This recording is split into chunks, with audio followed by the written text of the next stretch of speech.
Selamat pagi, perkenalkan nama saya Valeria Ola, NIM 19 1041 6895, kelas manajemen A2 pagi, dosen Bapak Adi Mursalin, sarjana manajemen, magister manajemen, mata kuliah perilaku organisasi.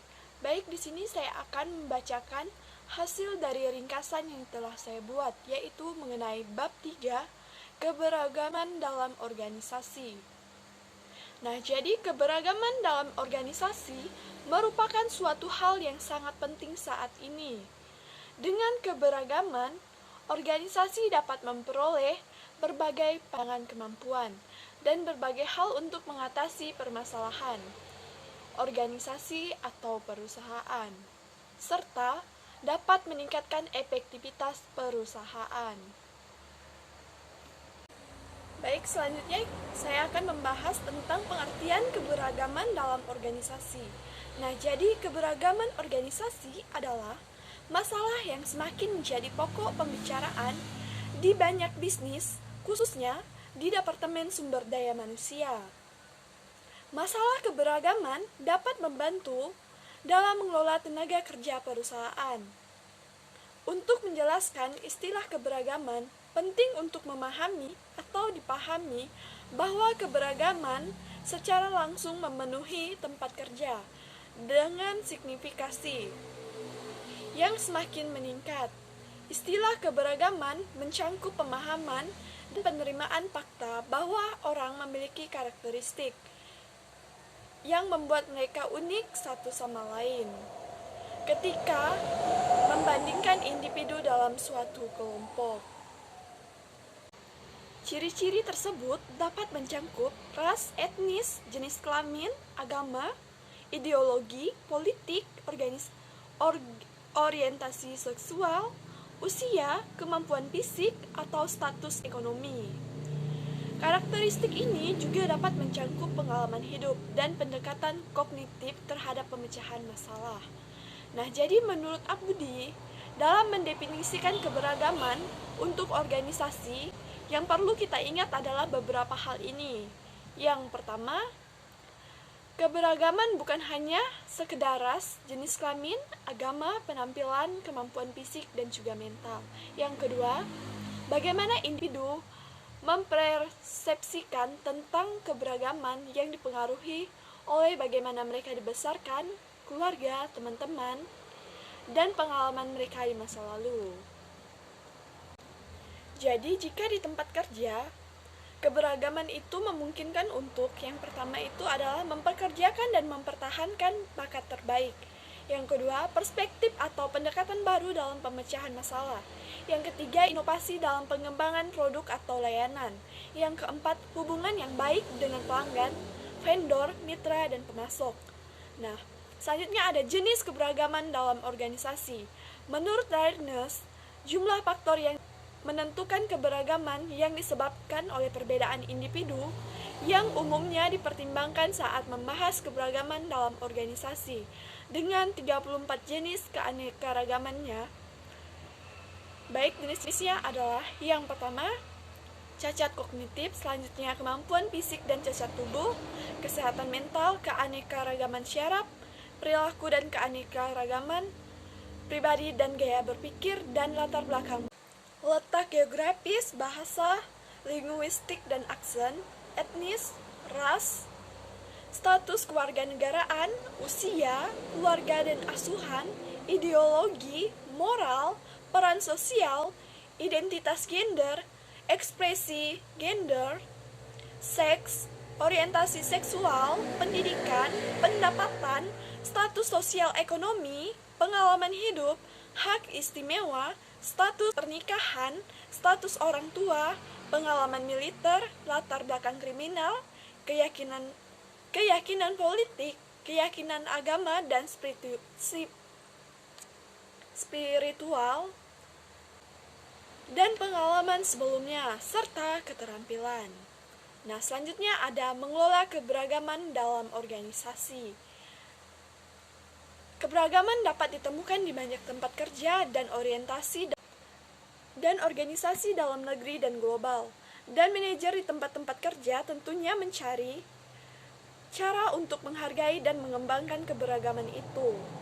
Namun, sebelum melihat apa yang diperlukan untuk mengelola keberagaman, pertama, yang paling penting itu kita harus mengetahui keberagaman di tempat kerja dan mengapa hal itu sangat penting.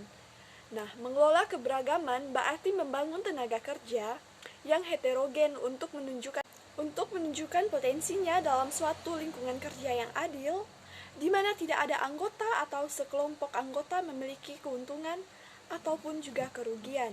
Nah, menurut Dyson, agar kepemimpinan dapat secara efektif, pengelola keberagaman di tempat kerja perlu dipahami latar belakang dan bagaimana perilaku dan keyakinan dapat memenuhi pengambilan keputusan dalam lingkungan yang beragam. Nah, kiat untuk mengelola keberagaman organisasi adalah yang pertama, prioritaskan komunikasi. Yang kedua, perlakuan setiap karyawan sebagai individu. Yang ketiga, mendorong karyawan untuk bekerja dalam berbagai kelompok. Yang keempat, dasarkan standar pada kriteria objektif. Yang kelima, bersikaplah terbuka. Yang keenam, pekerjakanlah yang memenuhi syarat. Yang ketujuh, jika organisasi dapat menerobos bias dan mempekerjakan orang yang paling memenuhi syarat dan mereka yang memiliki pendidikan. Selanjutnya ada manfaat keberagaman dalam organisasi. Nah, jadi keberagaman dalam organisasi berarti menerima dan memperlibatkan karyawan dari semua latar belakang. Keberagaman dalam organisasi mempunyai aset yang sangat penting karena mengakui kekuatan individu dari setiap karyawan dan potensi yang mereka bawa. Nah, jadi menurut Papan dan Parmiole, berbagai manfaat keberagaman dalam organisasi meliputi perspektif berbeda menghasilkan hasil yang lebih baik, sudut pandang yang unik, inovasi baru dan lebih baik, solusi kreatif berbagai solusi, keuntungan meningkatkan keterlibatan karyawan, tingkatan moral, nilai merek, menarik bakat baru, hapus bias, dan meningkatkan produktivitas. Selanjutnya, tantangan dalam penerapan keberagaman organisasi. Nah, jadi dalam konteks organisasi, keberagaman mengacu pada kesetaraan peluang dan juga pekerjaan. Jadi, saat ini telah menjadi mode memiliki keberagaman karyawan yang berasal dari semua kelas dan kecenderungan sehingga nuansa kebenaran dan kemanusiaan dapat diaktualisasikan. Nah, menurut Sandlock, memanfaatkan sepenuhnya manfaat keberagaman di tempat kerja bukan tanpa tantangan. Nah, jadi ada beberapa tantangannya adalah komunikasi, resistensi terhadap perubahan, penerapan kebijakan keberagaman di tempat kerja, pelatihan keberagaman yang ada di tempat kerja yang berhasil, kesulitan dalam mendefinisikan keberagaman, bias kognitif dan stereotipe, dan juga homofilia. Baik, selanjutnya ada strategi mengelola keberagaman dalam perusahaan. Jadi, menurut Rodrigo, dalam menghadapi keberagaman karyawan dalam perusahaan, diperlukan strategi khusus sehingga karyawan dari latar belakang yang berbeda merasa diperlakukan secara perilaku organisasi. Nah, jadi berikut ini beberapa strategi untuk mengelola keberagaman. Yang pertama, melibatkan tim kepemimpinan dengan upaya keberagaman. Yang kedua, keberagaman memiliki banyak dimensi termasuk kemampuan fisik. Yang ketiga, identifikasi keberagaman yang ada, yaitu usia, etnis, agama, dan senioritas. Yang keempat, fokus pada kesempatan dan perlakuan yang adil. Yang kelima, sistem rekrutmen yang terbuka. Yang keenam, ada banyak hal yang perlu diperhatikan dalam proses rekrutmen. Yang ketujuh, mempelajari karakteristik masing-masing. Yang kedelapan, bangun komunikasi internal dengan baik. Yang kesembilan, melakukan pelatihan keberagaman. Baik, sekian presentasi dari saya atau video dari saya. Atas waktunya saya ucapkan terima kasih dan juga selamat pagi.